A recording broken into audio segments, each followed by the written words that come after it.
روزے کی تاریخ کیا ہے؟ تو اس کا جواب یہ ہے کہ دنیا کے ہر قوم پر اللہ نے روزے فرض کیے ہیں۔ روزوں کی شکلیں الگ الگ ہو سکتی ہیں، لیکن روزہ ہر قوم پر رہا ہے۔ اس کا ثبوت خود قرآن کریم میں اللہ تعالیٰ شانو فرماتے ہیں کما کتب علی الذین من قبلکم، جس طرح سے تم سے پہلے لوگوں پر ہم نے روزے فرض کیے، اسی طرح سے تم پر بھی روزے فرض ہیں۔ اب دوسری کس قوم پر کس طرح کا روزہ فرض تھا، یہ تو ان کے مذہبوں میں جا کر پڑھنا ہوگا، لیکن اتنا ضرور ملتا ہے کہ ہمارے روزوں ان کے روزوں میں کہیں کہیں فرق ضرور رہا ہے۔ مثلا قرآن میں حضرت زکریا علیہ السلام کے روزے کا تذکرہ ہے، تو اس میں ساتھ میں یہ بھی ہے کہ ان کو روزے کے دوران کچھ بولنے کی بھی اجازت نہیں تھی۔ یعنی جیسے ہمارا روزہ کھانا پینا بند کرنے کا نام ہے، تو ان کے روزے میں کھانا پینے کے ساتھ ساتھ بات کرنے کی بھی اجازت نہیں تھی، تو بولنے کو بھی بند کر دیا گیا تھا۔ چنانچہ قرآن کریم میں اللہ تعالیٰ دو جگہ حضرت زکریا علیہ السلام کے روزے کا تذکرہ کر کے فرماتے ہیں فلن اکلم اليوم انسیہ، میں نے روزے کی نیت کر لی ہے، میں آج کسی انسان سے کلام نہیں کر سکتا، لیکن مجبوری تو پڑے گی، تو اس وقت اشاروں سے میں بات کروں گا، زبان سے نہیں بول سکتا تب تک جب تک کہ میں اعتکاف میں اور روزے کی حالت میں ہوں۔ جناب رسول اللہ صلی اللہ علیہ وسلم کا زندگی کا بہت بڑا زمانہ مکہ شریف میں گزرا اور 10 سال کا زمانہ مدینہ شریف میں گزرا۔ مکہ مکرمہ میں بسنے والی قوم مشرکین تھے، اور مدینہ طیبہ میں بسنے والی قوم یہود و نصارہ تھے۔ نصارہ بہت کم تھے، یہود اکثریت میں تھے۔ مکہ مکرمہ کے لوگ بھی روزہ رکھتے تھے، مدینہ طیبہ کے لوگ بھی روزہ رکھتے تھے۔ مدینہ طیبہ کے یہودی روزے رکھتے تھے، مکہ مکرمہ کے مشرکین بھی روزہ رکھتے تھے۔ تو اس کا مطلب یہ ہے کہ دوسری قوموں میں روزہ پایا گیا ہے۔ اسلام میں روزے کی تاریخ کیا ہے کہ سٹارٹ میں جب اسلام نازل ہونا شروع ہوا تو سب سے پہلے نماز فرض کی گئی، روزہ نہیں۔ البتہ لوگ روزہ رکھتے تھے ہر مہینے کے 3 دن، اور وہ خود رکھتے تھے۔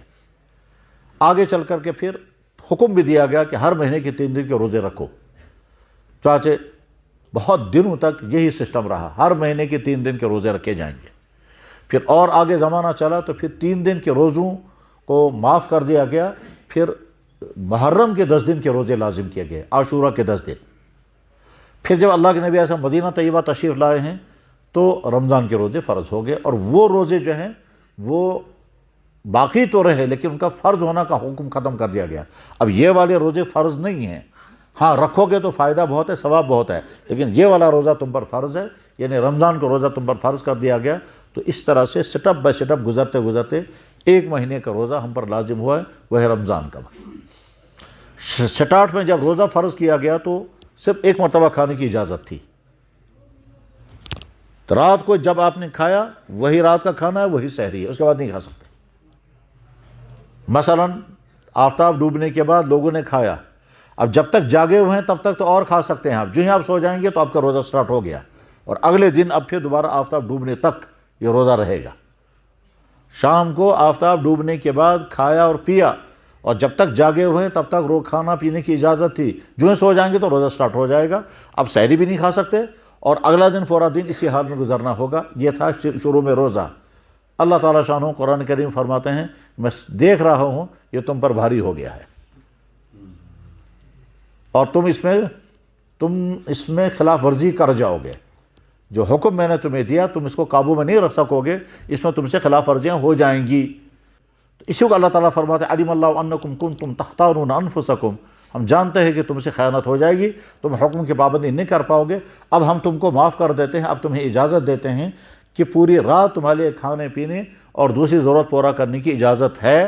اب تم کو کھانا پینا بند کیا جاتا ہے صبح صادق سے لے کر کے غروب آفتاب تک، اس کے علاوہ باقی جو ٹائم آپ کا ہے، یعنی غروب آفتاب سے لے کر صبح صادق تک، اس میں آپ سب کچھ کر سکتے ہو۔ اس طرح سے روزہ مکمل ہو گیا اور روزے کی فرضیت طے کر دی گئی۔